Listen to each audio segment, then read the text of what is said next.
Hello, good afternoon. So I know there is this trend going around about trad wives and stay-at-home moms. I see it all over my TikTok. I myself am a stay-at-home mom. It's itchy. And if you want to be a stay-at-home, we're just going to say stay-at-home parent because I have seen some stay-at-home fathers, but there is a conversation that probably needs to happen with you and your partner before you become a stay-at-home parent, which is something I wish I kind of done, but I have a great husband. He's wonderful. That there are going to be a conversation before one parent becomes the stay-at-home parent and the working parent. One of them is, why do you want to become a stay-at-home parent? What's the reasoning? I understand that, hey, you want to be at home with your kids? That's a fine reason. Daycare is beyond expensive, especially if you have more than one child. You're basically paying someone to do your job for you. So, like, why do you want to become a stay-at-home parent? And if one of the parents is wanting to do it because of the cost of daycare, personally, I think it should be the parent who makes the less amount of money and the parent who has the higher paying job, because things are rather expensive. And it is not for the faint of heart being a stay-at-home parent. It's not easy. It's not a vacation every day. It's a 24/7 job. It's not a 9 to 5. It's not.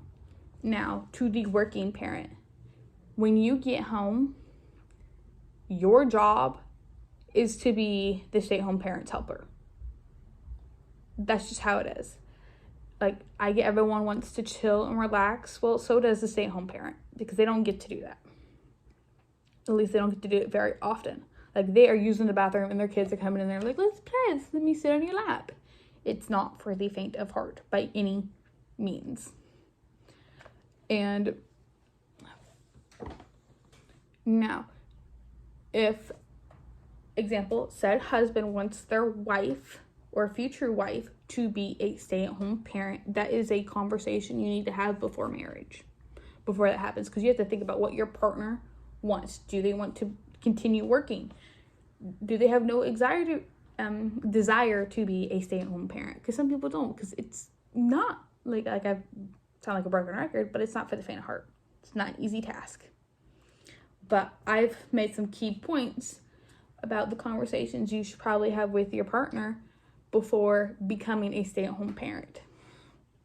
One of those is talking about finances. The stay-at-home parent is going to be the budgeter. You have to make sure things are as least expensive as possible. There's going to be a grocery budget. You have to stick with it. You can, sorry, ladies and people who like to go out and, get their hair, nails, toes, Starbucks coffee.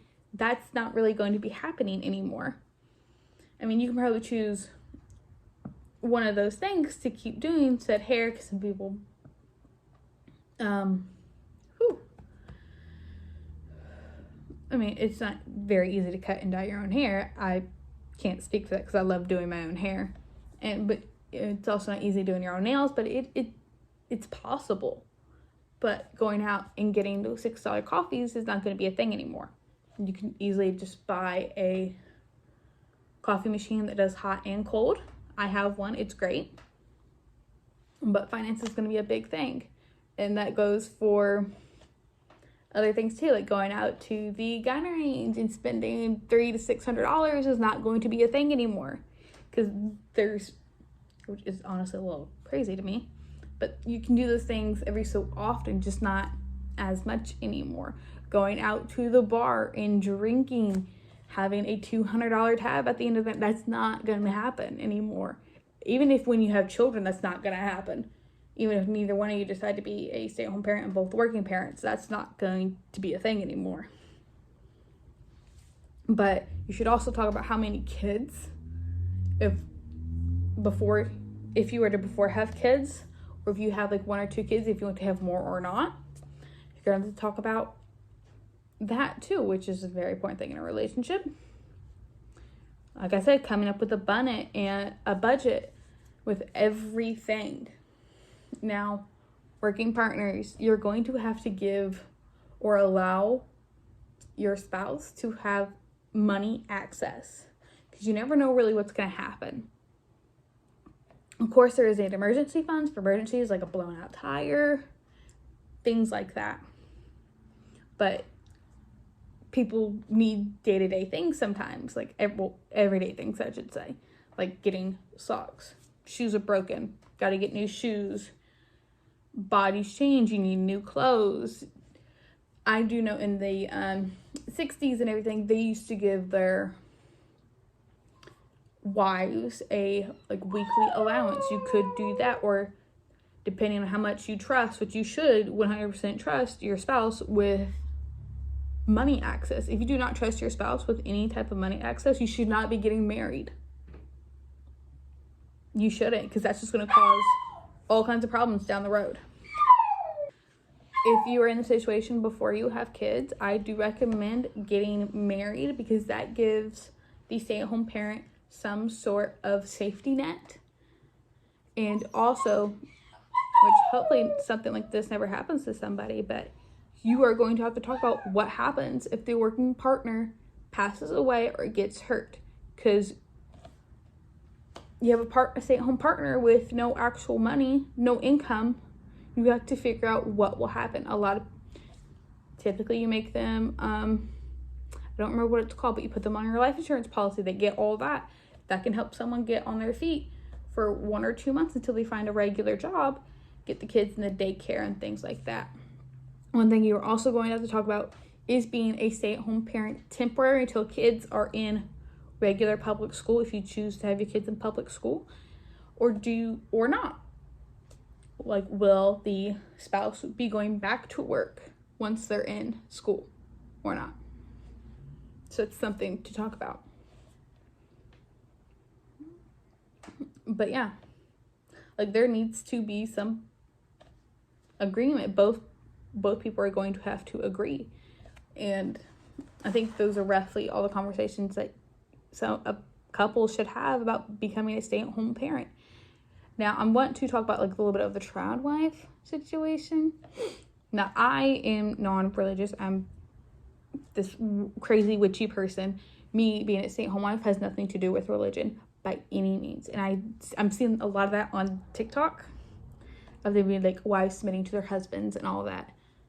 No, I don't think you should, unless if it's for religious reasons, good for you. If that's what you want to do, as long as you ain't hurting anybody, you're good.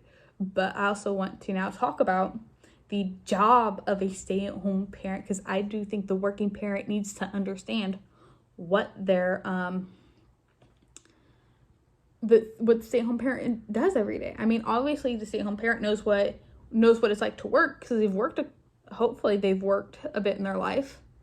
So they understand, hey, work sucks sometimes. It really does. But a stay-at-home parent, they are doing all the cooking. We're talking 3 meals, 2 snacks at least, and maybe a dessert. That's a lot of cooking in one day. They're doing every bit of the cleaning. We're talking the sweeping, mopping, vacuuming, the dishes, the countertops, the bathrooms. The kid makes a mess. Well, guess what? Parent has to clean that up, especially if it's a number 2 mess, which is not very fun. All of the laundry, wash, fold, put away, making sure the dirty clothes get put into the hamper. Meal planning. Okay, it looks better.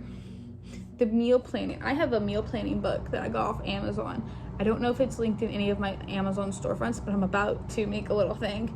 And it is great. I love that